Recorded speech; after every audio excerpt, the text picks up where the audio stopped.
It's time for many Liberal and NDP voters to socially distance themselves from parties who care more about their votes than their values. I want more Canadians to see a Conservative when they look in the mirror. Union members, small business owners, new Canadians, and more women. If you want the opportunity to work hard to provide for your family, you should be voting Conservative.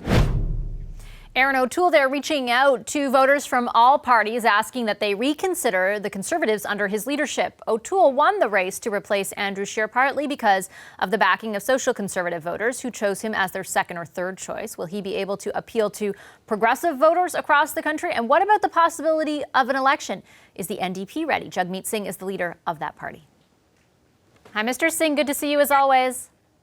Good to see you, Ms. Capellos. I have a bunch of questions to you about about the possibility of the election, but I want to start off with Mr. O'Toole. You tweeted yesterday your congratulations to the new leader of the Conservative Party and said, "In these difficult times, I hope we can work together in the House of Commons on what's most important, fighting for people." What areas of commonality do you see between your party and Mr. O'Toole's?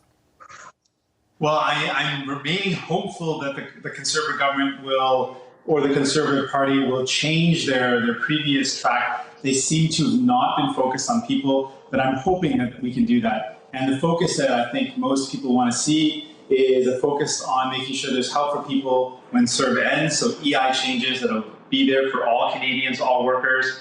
Families and parents are worried about their kids, so we need to make sure there's daycare and funding daycare so that everyone can access it. It's universal and accessible. And a lot of parents are wondering about what's going to happen in the school year, and I think the federal government can play a role in supporting provinces with financial supports to make sure schools are safe, to give the resources needed to make sure that schools are able to do what they need to make sure kids are able to go to school and be safe. And absent that plan, parents want to see some concrete plans, and I think the federal government can help.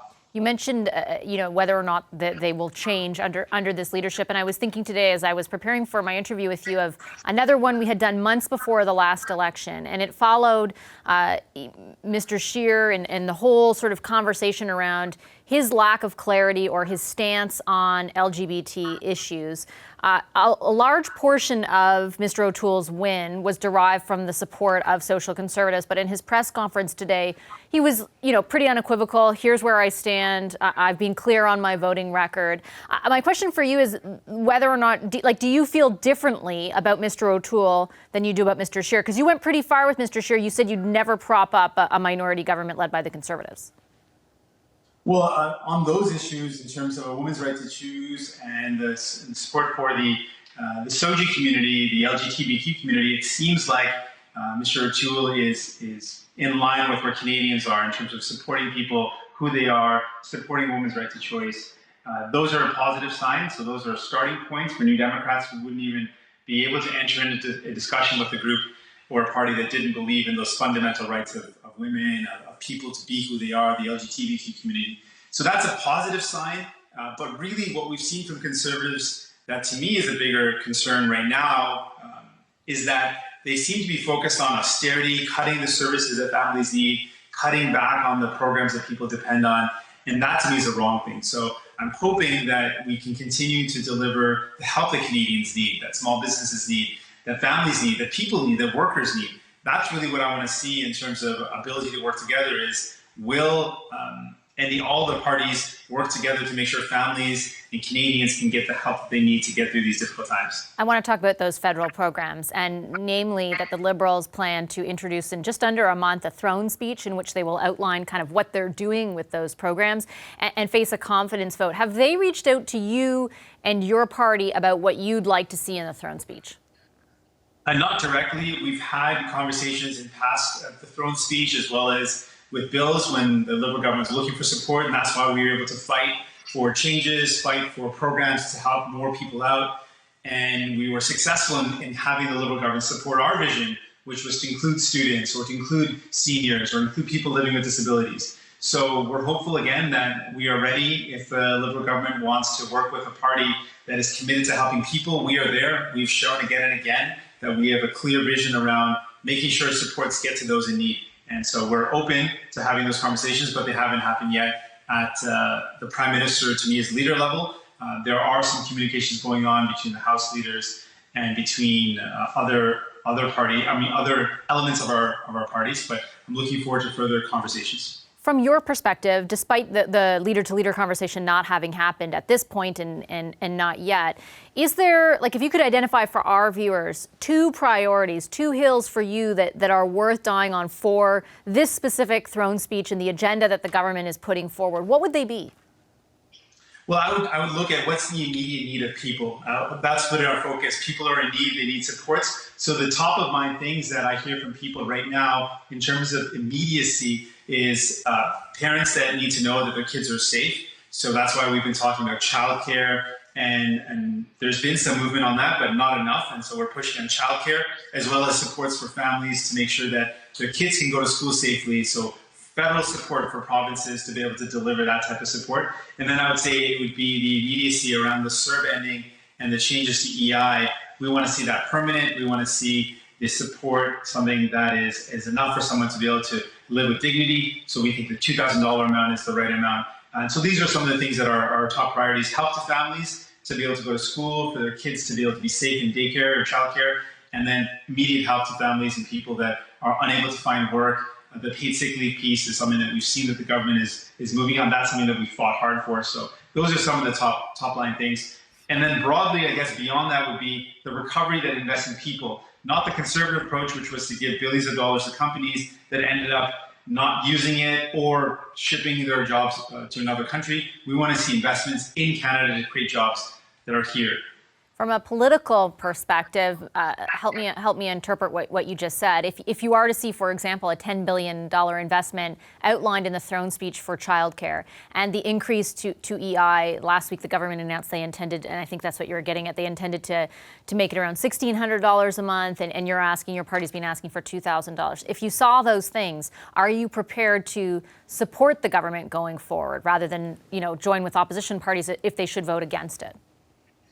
Right. Well, just to give you the frame so that the listeners and folks know where we're standing, we're not looking for ways to make the government fall. We're actually looking for ways to help Canadians. And so we're actually very open to the Liberal government if they're willing to support what we've been saying from the beginning, that people need help.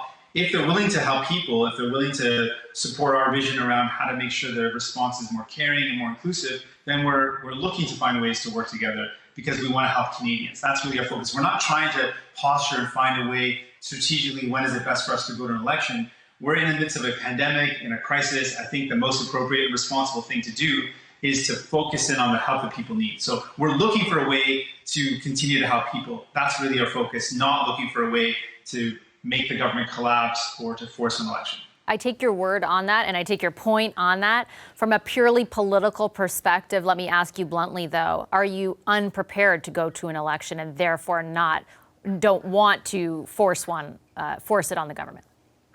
Well, it's a fair question. Our national director was asked the same question recently in an interview, and she made it really clear that we are looking for ways to work with the government, but we are absolutely ready, if it comes to fight an election. We've been able to do it before. We've shown that we can fight elections with less resources than both the Liberals and the Conservatives, and we'll be prepared to do that again.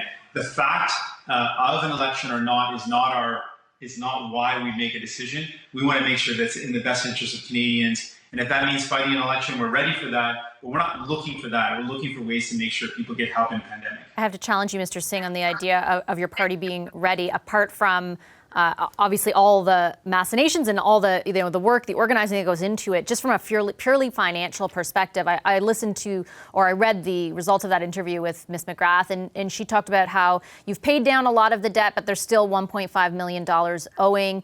You had a pretty good quarter compared to the same quarter last year, but overall, up until June 30th, the Conservatives have out-fundraised your party by a margin of 3-1, or a ratio of 3-1. The Liberals about 2-1. Are you actually? Is there any sort of gas in the tank if an election started in 5 weeks? Well, just for perspective, in the last election, we ran a campaign which was a third of the cost of Liberals and Conservatives, and we were able to mount a very successful campaign, and we were able to get our vision out to Canadians. So it's not a concern for us. It's just not a thing that's going to hold us back if there's not help for Canadians, but it's not something, again, we're looking for. But we're absolutely able to do that. We've shown that we've done it in the past, A difference of 3-1 is what often has happened for New Democrats, so that's not a surprise. But we're going to keep on fighting.